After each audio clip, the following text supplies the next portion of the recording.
पराभव का झाला?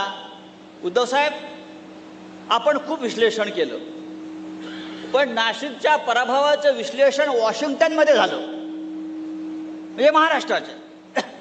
आपण म्हणतो का हरलो का हरलो का हरलो, पण नाशिकच्या पराभवाचं विश्लेषण जर कोणी केलं असेल तर ते वॉशिंग्टनला झालं. तुलसी गबार्ड नाव लक्षात ठेवा. तुलसी गबार्ड ही साधी बाई नाही आहे, मोदीची बहीण आहे. मोदी तिला सिस्टर तुलसी म्हणतात.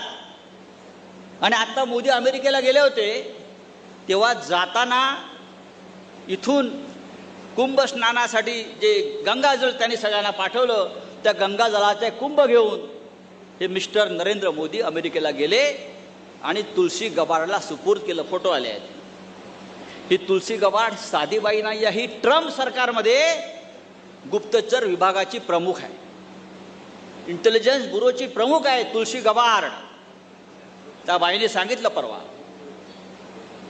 काय सांगितलं?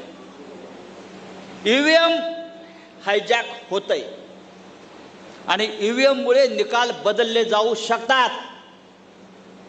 ईव्हीएम मुळेच. आपण पण सकाळी विनायकराव बोललात, तुलसी गबार्डने सांगितलंय, अमेरिकेच्या गुप्तचर विभागाच्या प्रमुखांनी सांगितलंय आणि मोदीच्या बहिणींनी सांगितलंय. तिच्या हातात गंगाजल आहे, ती खोटं बोलणार नाही. मोदीने तिच्या हातात गंगाजल दिलाय, त्याच्यामुळे ती खोटं बोलणार नाही. आणि ईव्हीएम मध्ये घोटाळा होतो, ईव्हीएमच्या माध्यमातून निकाल फिरवले जातात, हे जेव्हा तुलसी गबार्ड सांगते वॉशिंग्टनमध्ये बसून, तेव्हा महाराष्ट्राचा निकाल हा अशा पद्धतीनं का लागला याचं उत्तर जगाला मिळतं.